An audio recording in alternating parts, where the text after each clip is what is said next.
asalaamaaleykum gars yi na ngeen def maa ngi leen di nuyu di leen ziar leen fàttali leen seen canal Galsen Tube le canal des youtubeurs ci seen programme comment gagner de l'argent sur YouTube naka la ñuy gagner xaalis ci YouTube vidéo yi ki leen koy defal di Pape Mor Lo ñu leen koy defal en wolof.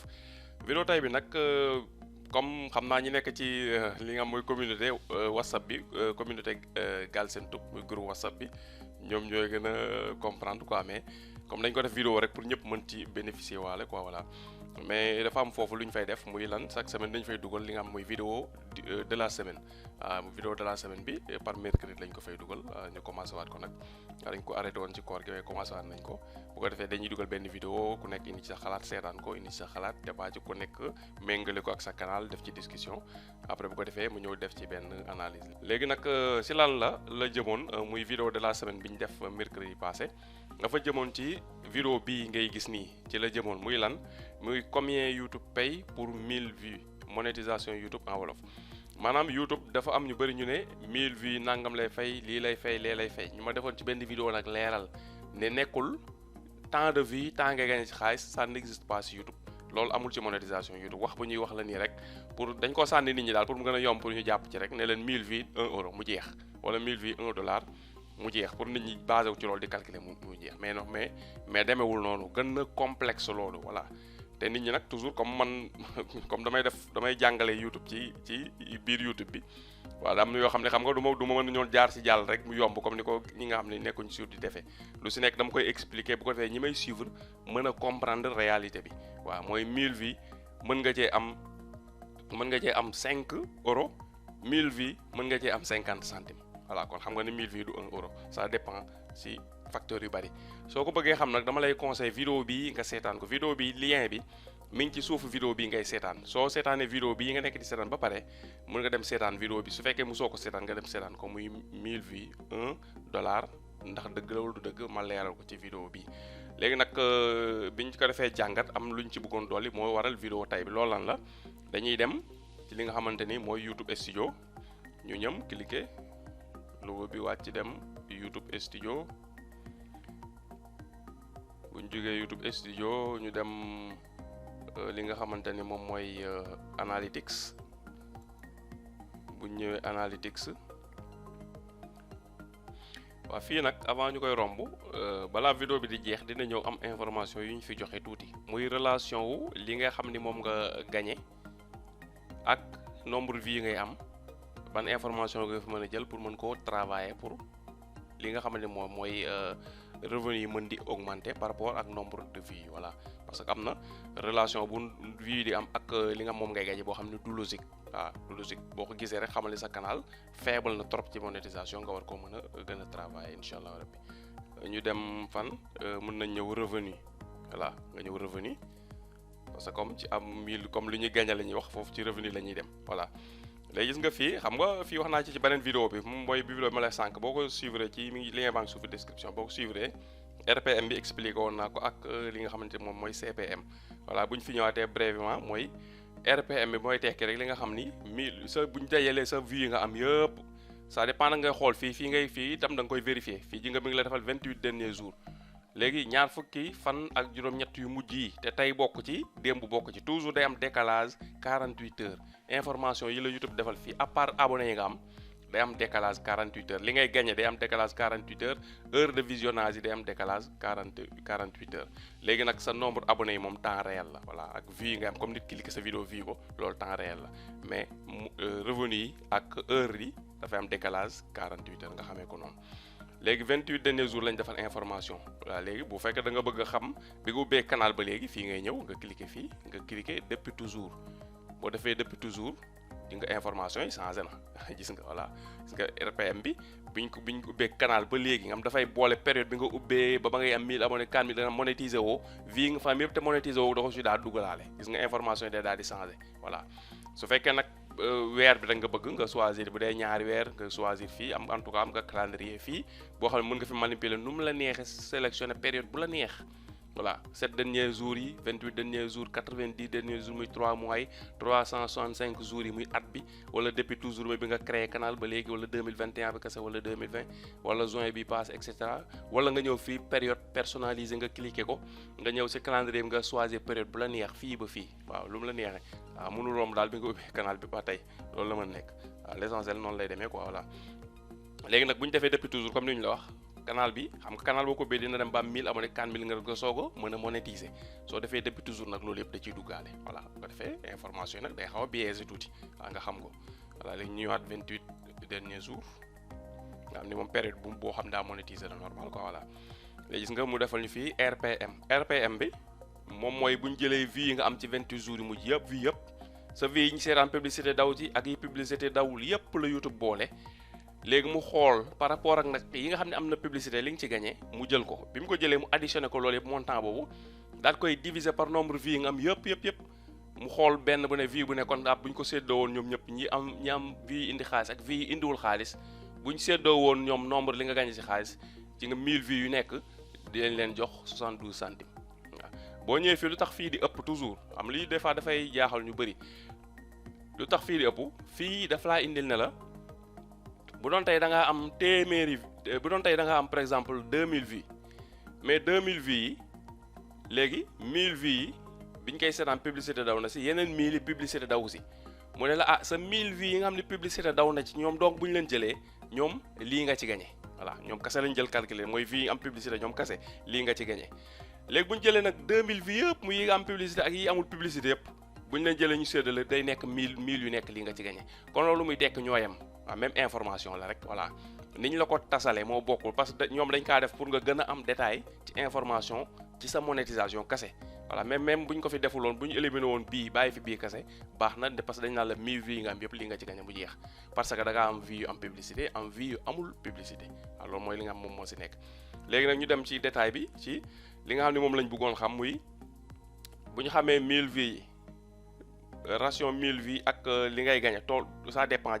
ci période yi wala ça dépend ci tibu publicité bi wala ça dépend ci fiñ ko seetaane ça dépend ci lan nga wax ci vidéo bi facteurs yu bëree bëri la dépendre léegi nag dañ leen ci jox benn misaal bu ndaw rek pour ñu si bëri comprendre bu ko defee dinañ xam fan la ñuy mën a orienter seen canal kenn ku nekk nag après ma lay demander nga dugg ci sa biir canal nga dugg ci analytics bi ngay def ay vérification comme ni ñu koy defee nii analytics information yu dul jeex moo fi ne xam na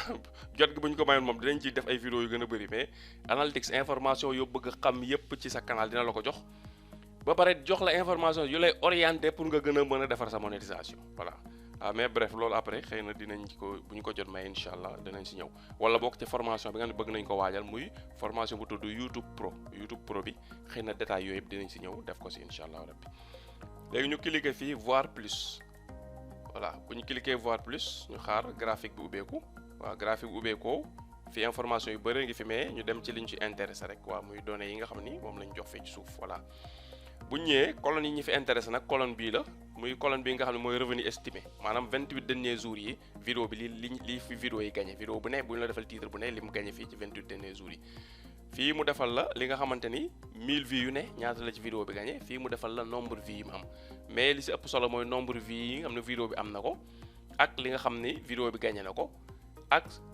par rapport ak 1000 fii calcul bi nag mën na xaw compliqué tuuti parce que mën nga vidéo boo xam ne fii amul 1000 par exemple vidéo bi nga am 269 mu wax la 1000 vues yi mën na ci am 1,92 loolu lu mu tekki mooy d'après information yi mu jël ci 269 vues yi mu am mu gagné ci 51 centimes système bi day estimer kon bis bu demee ba am 1000 vues dina ci gagné 1,92 information yi estimation fii loolu la fii nag li nga gagné la moom presque voilà li nga gagné la fii nombre vues moo tax nombre vues ak li nga gagné fi moo ci am solo fii nag dina la jox idée wu nga xam nan ngay travailler vidéo yi fii colonne bu am importance la parce que fii danaa la 1000 vues yi nekk nangam nga ci am su tombee nga am fii 1000 vues comme fii 1080 vues la fii def na ji nga 0,80 centimes la gagné voilà léegi xam nga boo xoolee 80 vues tege na ci nee na ñu 1000 yu nekk 80 lay gagné fii 80 tege na ci kon gis nga 5 tege na ci xam nga logique na voilà léegi boo wàccee fii lu mu ñu defal 42 centimes lañ gagné fii wax nañu vidéo bi kat soo amee 1000 vues yu ne dina ci gagné 1,56 vidéo bi ñaata la am 281 vues la am kon vidéo bi amul vues yu bëri waaye su amul 1000 vues dana gagné lii si 1000 vues yi mais comme amu ko moo tax mu gagné lii voilà léegi ñu wàcc bu ñu wàccaatee am na information bu am solo bu mu ñu indil fii ci suuf moo tax toujours dee leen dugg ci analytics yi di xool dina leen di guider lu bari ci seen canal fii lu mu ñu fi defal nañu fii 1000 vues 15 euros lii moom am na solo di benn vidéo bu mën a indi 1000 vues 15 euros mu ne ñu waaw lu tax parce que dañoo basé wu fii ci li nga xamante ni moom mooy vues yi vidéo bi ñaata vues la am gis nga muy def 17 vues la am ci 28 derniers jours yi 17 vues la ci am mais ci biir 17 vues yooyu ñoom ñu gis ni gagné na ci 24 centimes kon xam naa vues 17 vues yëpp dafa am ay publicité yu am solo yu ci jaar voilà léegi am na 17 vues gagné na ci 24 centimes léegi mu ne ñu d'après 17 vues 24 centimes kon vidéo bu amee 1000 vues dina gagné 15 euros waaw loolu la ñu wax fii loolu la ñu def estimation bi lii nag estimation la su vidéo bi su ma ko taxoon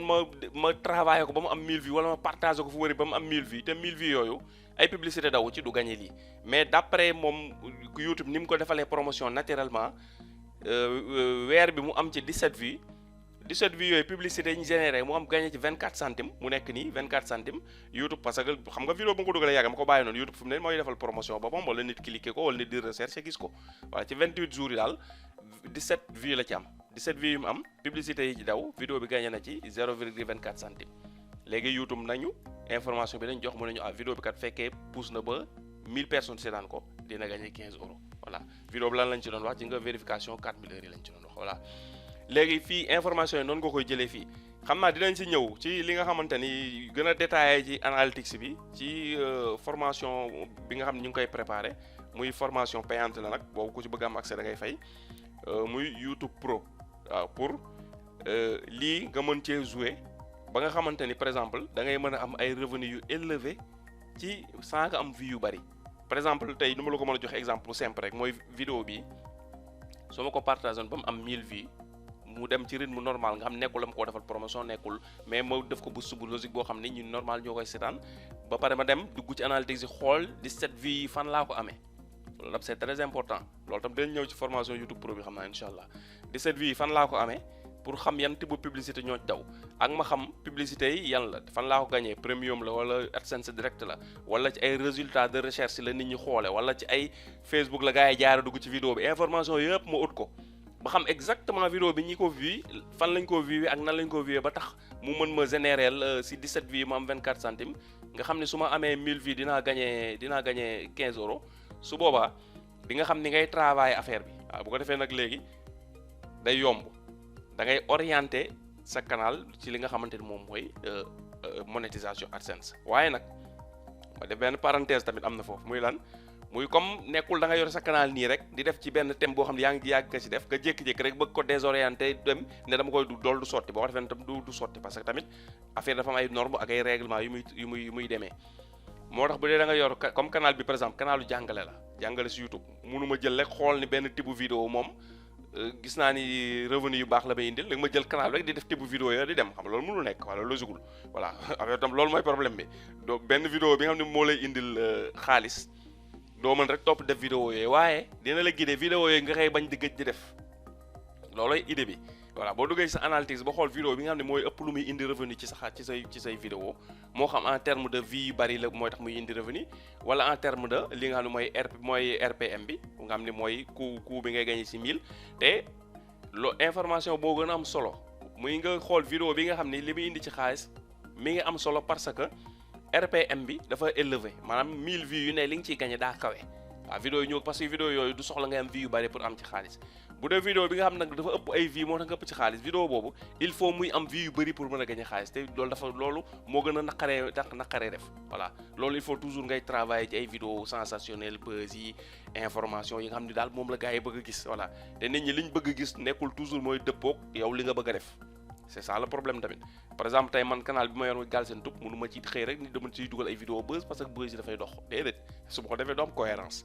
waaw vidéo yi ma ciy dugal dafay limité ci ay vues parce que dafa am type bu personne yu koy soxla type bu personne yooyu des fois bu ñu ko seetaanee benn yoon dañ koy télécharger duñ pour bañ a ñëwaat di seetaan tout le temps voilà léegi nag loolu boo xamee doo mën tam ne rek ba parce que daal lee moom arrangé nga orienté canal bi loolu après da ngay day biaisé affaire bi voilà tamit loolu da ci am moo tax nag formation YouTube Pro boobu ñu bëgg ko def pour même ku am canal ba pare nga am ni comme nii am nga sa canal ba pare yaa ngi gagné lu yemamaay ci YouTube mais monétiser nga nga mën def deuxième canal boo xam ni canal la boobu da nga koy orienté uniquement ci ut xaalis monétisation YouTube xool viser ay CPC yu élevé ci yeneen destination yoo xam ni seen xaalis dafay mën a am solo. kenn ku ne rek bu dee am nga YouTube duggal ci sa analytics rek léegi nag nga tirer conclusion ci vidéo yi nga xamante ni ñoom ñoo lay gën a indi revenu te bu vidéo yooyu comme man tey bu ma jëlee sama exemple lu simple la vidéo bi nga xamante ni mooy ëpp lu muy indi ay revenu ci canal bi soo xam ne su ma travaillé bokk na ci vidéo PayPal yi mais si nga 2 vidéos rek laaj def parce que gisuma nécessité woon pour def ci yeneen vidéo peut-être sax donte am na ñu bëri ñu may envoyé message léegi la ñu bind ma commentaire dañoo bëgg nga wane ni ñuy defee lii ci PayPal nu ñuy defee lii man leen si peut-être dinaa ko def mais day nekk ni dama gis ni dama kaa war a def ko voilà du ma ko def rek uniquement parce que pour CPC bu doon nag canalu CPC la comme am na yeneen canal yoo xam ne pour yéegal ay kii la RPM yi waaw yooyu mun nga viser pour loolu mais canal bi moom xam nga dañ ko déjee pour jàngale rek waaw loolu la léegi objectif bi du woon monétisation mais nag dama waxoon ba ma koy ubbi ne bis bu amee 1000 ma ne 4000 heures du ma ko bàyyi noonu muy vite dinaa ko monétiser quand même muy li ma ci am sax mën di dugg ci connexion internet bi waaw loolu moo tax mais ñu xam ne daal canal bi canal Galsen Tube bi gisoo bu ñu demee ñi nga xam mooy tableau de bord bi bu ñu demee tableau de bord yaa ngi gis nii gis nga ñoo ngi tolloogum 7846 abonnés gis nga si 28 jours yu mujj yi am 542 personnes ñoo ci abonné nombre de vues ñu am ci 28 jours yu mujj yi ñu nga 22700 vues lañ am durée de visionnage heures yi 28 derniers jours yi vidéo yi ñu fi seetaan bu ñu ko cumulé 1500 heures la indi revenu yi mu indi ji nga 15,64 la indi voilà 15,64 boo xoolee 15 euros yi parce que ñetti weer yëpp boo xoolee même montant bi lay dem xoola bu ñu demee analytics ma woon la voilà ñu dem fii ñu dem revenu wala revenu ñu dem revenu voilà gis nga boo xoolee fi gis nga janvier gis nga 11,47 la canal bi gagné février ji nga 12,53 mars 22,40 avril 15,82 mai 15,33 ji nga juin bi ñoo ngi tolloogum 5,41 ñoo ngi le 12 boo xoolee te comme boo xoolee 15 euros 3 fois la rek boo xoolee bu ñu demee ba weer dee à peu près ay 15 euros et quelques jàpp 16 euros lay nekk à peu près voilà waaw moom la ñuy war a gagné ci mois de juin bi incha allah voilà noonu la parce que canal bi canalu jàngale la waaw ab léegi monétisation bi nag dab na ko il faut ñu monétiser ko mais objectif du monétisation voilà xëy na sax après mën na am ñu gën koo développer ci wàllum boost Facebook ba ñu bëri gën a mën a jot ci canal bi bu boobaa nombre de vues dana yokku nombre de vues yokkoo toujours parce que boo xoolee canal bi RPM bi baax na 72 centimes la canal bu nekk fii Sénégal am 72 centimes xam nga baax na voilà léegi gis canal yoo xam ne peut-être RPM mën na gën a wàcc trop quoi voilà moo tane na daal voilà tane na léegi boo xoolee tamit fii bu ñu xoolee xaaral noonu ñu dem fii tableau non ñu ñëw fii aperçu waaw bu ñëwee aperçu gis nga li tax mu tane mooy jege na tuuti mu jege 1000 vues 1 euro lu tax parce que nga 22700 vues la ñu am 22700 vues yi ñoo ngi ci gagné si 28 derniers jours yi ji nga 15,64 voilà suñu fekkoon dafa nekk fi 22 euros rek nga xam ne 1000 vues bu nekk am nañ ci li nga xamante ne moom mooy 1 euro voilà mais jege na ko tuuti loolu lu muy tekki canal bi bu fekkoon dañuy mën a am 1 million de vues par weer 1 million de vues par weer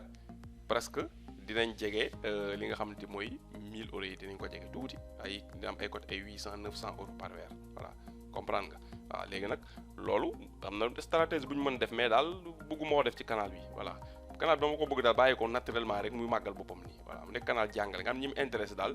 ñoom dinañ parce que ñi ci abonné gum ñëpp mooy ñoo xam ne daa xam ku leen ko wax wala ñuy def recherche ci YouTube wala ñuy def recherche ci Facebook wala ci internet ba tombé ci vidéo bi ñëw dugg si ce qui fait que ñooñ day nekk ñoo xam ni ñu affaire bi intéressé la 7846 personnes yi monétisation moo xam ñi ngi seetaan vidéo seetaan duñ ko voilà mais bi ñuy numutati abonné ci canal bi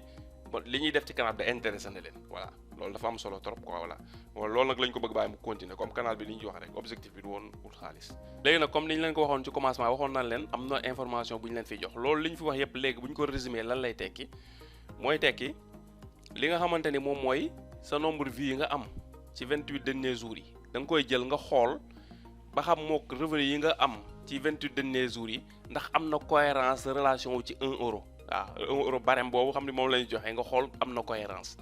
su fekkee dafa nekk en dessous ci li nga xamante ne moom mooy 1 euro maanaam matul na ngay xamee ni matul mooy comme ni ma la wax sànq 22,70 22700 bokk 22700 vues léegi fii nekk ji nga 15 euros xam nga kon lu muy tekk fii wàcc na tuuti voilà wàcc na tuuti maanaam minimum dafa waroon a nekk maanaam boo fekkee daal yow sa monétisation maanaam am nekk na ci loo xam ne nombre standard la baax na commencé baax a jëm kaw fii dafa waroon nekk 22 22 la waroon nekk ce qui fait que bu ko dee relation bi day normal nekk 22 jëm kaw 22 23 24 25 baax na voilà mais en dessous la nekk 15 la nekk te fii mi ngi 22 kon wàcc na tuuti voilà lu mu am na canal yoo xam sax mën nga dugg léegi la gis ñu am fii 1 million de vues nga dugg fii fekk fi revenu yoo xam ne yow day dugg naa ci canal yoo xam ne revenu yi ma si dafa maa jaaxal sax quoi léegi nag bi ma ginee gëstu canal bi ma gis ni dafa am facteur bu ñu bëri di négliger facteur boobu tamit dafay jouer ci lu bari ci nga am vues yu bëri di gagné tuuti xaalis voilà nga am fii di nga gis ñoom dañuy am 300 000 400 000 vues par weer nga dem seen ay revenu monétisation dafay tuuti voilà te canal xam nga bii tànne na 22000 ñu am 15 waaw à peu près bu ñu demoon ba am 1 million dinañ am comme ni ma la ko waxee sànq mën nañu am ay 800 ba 900 voilà te am na ñuy am 1 million te des fois dañuy am ay 100 et quelques wala ay 200 voilà te xam nga loolu dafa tuuti ba mu am 1 million fii di mën a am ay 100 wala ay 200 euros loolu dafa tuuti léegi li koy waral lu si ëpp lan la mooy ñu ñëw woon la ko fii la ñu ñëw contenu ordinateur bi daa fanaanee tàkk moo tax xam naa fi mu ne nii muy bopp bi ni metti am lu ma ci doon télécharger vidéo yi ma doon dugal bàyyi ko mu fanaanee tàkk bu set te bu ma xëy ni fayu mu ko tamit léegi xoolal boo xoolee gis nga vidéo bi ñaata la ji nga 59 secondes parce que dama ko dugal ci li nga xam ne short yi laa bëgg mu fay feeñ moo tax ji nga bii 8,59 passé na barème bi YouTube 8 la wax jëm kaw moo tax mais boo ko mënee vidéo soo ko mënee laa wax nag toujours day def vidéo yi mat 10 minutes yu mat 10 minutes soo ko mënee ji nga bii 15 bii 7,42 nga bii ba léegi mooy réponse yi moom ci short yi lay dugg moo tax yooyu short yi foofu mu mat 60 bu ëppee 60 secondes du mën a dugg du mën a feeñ ci short moo tax ji nga 13 minutes 11 minutes 8 minutes bu ñëwee ji nga 17 ji nga 25 10 voilà yi nga bi bañ doon joxee moom trophée la moom moo ba mu fi ñëwee ma ko doon jox ordinateur bi la ak bi 8 bi 13 et cetera voilà dafa am canal yoo xam ne boo duggee ay vidéo yu mel nii nga fiy gis ay 59 secondes ay 1 minute 2 minutes 3 minutes 5 minutes 1 minute 25 secondes kase dugg naa ci canal yoo xam ne canal bi yëpp amul vidéo bu mat 10 minutes léegi nag nga am canal boo xam ne vidéo yi matul 10 minutes mais ay vidéo buzz la yu nit ñi di wër la léegi nag nga am 1 million de vues mais sa revenu dafay tuuti parce que sa vidéo yi ñoo temps bi moo tuuti pour YouTube mën ci dawal ay publicité pour nga gagner ci xaalis loolu tam nit ñi xam ko bu vidéo bi gàttee ba mu ëpp yow mayoo YouTube temps mu dugalal ci ay publicité yu tax nga am xaalis vidéo boo xam ne par exemple 30 secondes la yaa xayti da munu boo ko monétiser tam lu ëpp benn publicité mënu si daw benn publicité kase la si YouTube dawal li sëpp muy commencement bi wala mu dóoraloo ko ci fin bi mu jeex parce que du bëgg nit ki di seetaan vidéo bu ma 30 secondes ba pare mu ko ciy dóoral ñaar wala ñetti publicité nit ki affaire bi di ko molestar waaw di ko gêner YouTube du bëgg loolu YouTube dafay bëgg nit ki parce que tamit ki ngam day seetaan maanaam nekk gi muy nekk ci YouTube di bëgg boo liggéey muy ñëwaat di wër ci YouTube moo tax YouTube du bëgg day bëgg a dawal publicité te du bëgg a gêner kiy seetaan te loolu boo defee vidéo bu gàtt nag mayoo YouTube option wu pour mu dawal publicité yu bëri te du gêner da nga kaa bloqué YouTube su ko fekkee benn publicité la fay dóoral soo defee nag léegi vidéo yu mat 8 minutes jëm kaw te 10 minutes moo gën a baax 10 minutes exemple jëm kaw may nga YouTube option wu mu dogal la benn publicité ci commencement bi waa ji seetaan ba ay 3-4 minutes mu dóoral ko beneen publicité waa ji seetaan bay waa jeexal mu dóoral ko beneen vidéo bi fin ba buy tëj tamit mu dóoral ko beneen li bande annonce fin bi soo ko ñëw ce qui fait que yow fi nga doon mën a gagner par exemple tey 10 centimes mën nga faa gagner par exemple tey 50 centimes exemple fi nga doon gagner 1 euro mën nga faa gagner 5 euros waaw loolu moo tax tamit ñu si bëri di si bàyyi xel te fii canal yu bëri surtout mu ñuy def ci affaire information buzz yi seen vidéo yi dafay gàtt ba mu ëpp ce qui fait que nag léegi dañuy am vues yu bari ci weer bi mais revenu yu tuuti la ñuy am voilà loolu tam ngeen bàyyi ko xel bu baax voilà vidéo bi nag fii lañ koy yemale kon di leen jox rendez-vous ba vidéo bii di ñëw incha allah rabbi jërë ngeen jëf